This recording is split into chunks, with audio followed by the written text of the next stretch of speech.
Hello everyone, this is Rahul Meena. Welcome you all in the official YouTube channel अड्डा 24/7।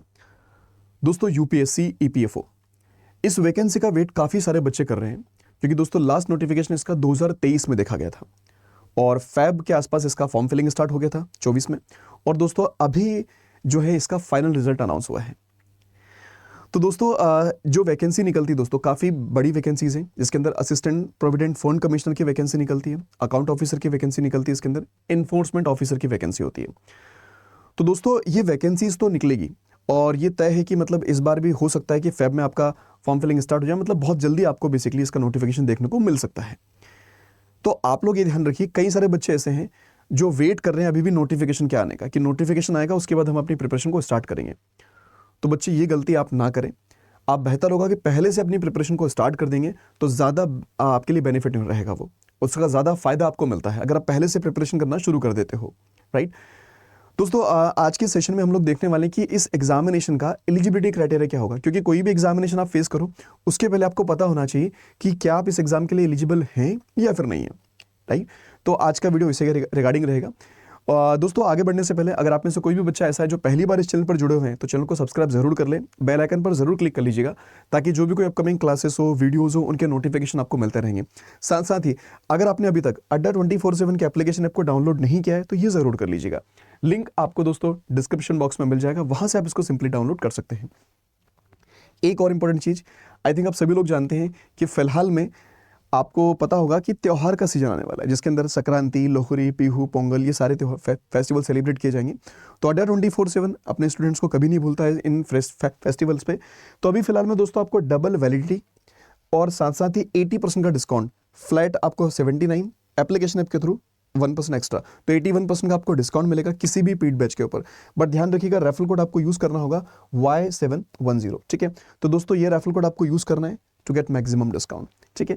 चलेगा, हम लोग आते हैं दोस्तों सीधे एलिजिबिलिटी वाले पार्ट के ऊपर। तो देखिए दोस्तों, अगर एलिजिबिलिटी वाले पार्ट पर बात कर लें तो ये ध्यान रखिएगा कि अभी जो नोटिफिकेशन नया वाला आएगा, मे बी पॉसिबल उसमें कुछ हल्का फुल्का चेंज हो जाए, तो जो भी चेंजेस होंगे वो आपको अपडेट कर दी जाएंगे। बट मोस्टली कभी भी चेंज होते नहीं है, जो एलिजिबिलिटी क्राइटेरिया फिक्स कर रखा है वही होते हैं मेनली, है ना। तो दोस्तों अगर देखा जाए कि सबसे पहले अगर बात कर ले इन्फोर्समेंट ऑफिसर या अकाउंट ऑफिसर की बात कर ले, तो मैक्सिमम एज जो है दोस्तों 30 मांगी जाती है यहाँ पर, ठीक है। उसके साथ साथ अगर आप किसी कैटेगरी से बिलोंग करते हैं तो आपको एज रिलैक्सेशन भी मिलता है, वो हम आगे देखेंगे। और एजुकेशन क्वालिफिकेशन की अगर बात कर ले दोस्तों, तो अगर आपने बैचलर डिग्री कर रखी है किसी भी सब्जेक्ट में फ्रॉम अ रिकॉग्नाइज्ड यूनिवर्सिटी, है ना, या फिर इंस्टीट्यूट, तो बिल्कुल आप लोग इसके लिए क्या कर सकते हैं दोस्तों, अप्लाई कर सकते हैं, ठीक है। अच्छा, उसके अलावा दोस्तों अगर बात हम लोग कर ले किसकी, असिस्टेंट प्रोविडेंट फंड कमिश्नर की, है ना, तो यहाँ पर क्या है कि आपकी जो एज है दोस्तों वो मैक्सिमम 35 कंसिडर मतलब मांगी गई यहाँ पर, है ना। मैक्सिमम कितनी 35 मांगी जाती है। साथ ही दोस्तों अगर एजुकेशन क्वालिफिकेशन की अगर बात कर ले, तो अगर आपने डिग्री कर रखी है रिकॉग्नाइज्ड यूनिवर्सिटी से, है ना, क्या या फिर इक्विवेलेंट मतलब किसी भी पार्ट में अगर आपने डिग्री कर रखी है, आप ग्रेजुएट हैं तो अप्लाई कर सकते हैं। अच्छा, इसमें एक पार्ट और है जो कि डिजायरेबल है दोस्तों, वो क्या है, अगर आपने डिप्लोमा किया है in company law, labour law, public administration, ठीक है, तो ये आपके लिए ज़्यादा बेहतर होगा एक तरह से। मतलब ये सिर्फ डिजायरेबल है ना, एसेंशियल नहीं है बेसिकली, ठीक है। तो ये ध्यान रखिएगा आप लोग। अब अगर ये चीज़ आपने कर रखी दोस्तों, तो बिल्कुल आप लोग इसमें क्या कर सकते हैं, मेनली अप्लाई कर सकते हैं, ठीक है। सो क्या समझ में आया आपको कि यार देखिए, अगर ई और एओ की अगर बात कर ले दोस्तों, है ना, तो मिनिमम जो एज होना चाहिए आपके पास वो रहना चाहिए कितना दोस्तों, 21। और अगर मैक्सिमम की अगर बात कर ले तो 30 ईयर्स का आपका एज होना चाहिए। वहीं पर अगर आप एपीएफसी की अगर बात कर ली जाए दोस्तों, है ना, तो वहाँ पर मिनिमम 21 और मैक्सिमम की अगर बात कर ले दोस्तों तो 35 आपकी यहाँ पर क्या होना चाहिए दोस्तों, एज होना चाहिए मेनली, ठीक है। तो ये दो बातें क्लियर हो गई आपको।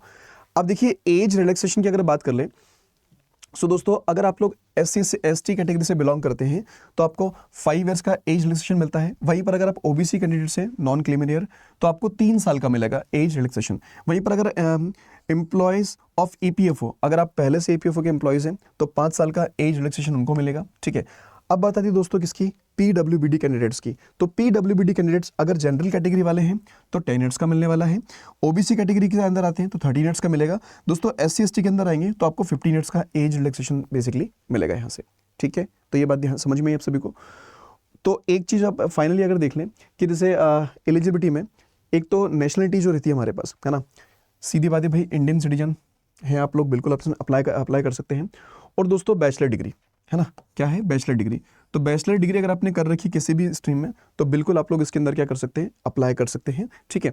हाँ, डिज़ायरेबल जो है वो आपके पास किसमें, एपीएफसी में आपका डिज़ायरेबल वाला पार्ट है, ठीक है, इसके अंदर लॉ और वगैरह की अपने कंपनी लॉ वगैरह का कर रखा है, कंपनी एक्ट वगैरह। बाकी तो दोस्तों यही चीज़ें हैं, है ना, कि मिनिमम एज आपकी कितनी है 21 और मैक्सिमम कितनी है 35। अब 35 किसके लिए है, एपीएफसी के लिए है, और 30 किसके लिए है, ए और ईओ के लिए, राइट। तो ये कुछ बेसिक चीज़ें थी दोस्तों जो आपको क्लियर होना चाहिए अपने दिमाग में, राइट। ये बेसिक आपका क्या है, एलिजिबिलिटी क्राइटेरिया है दोस्तों, ठीक है।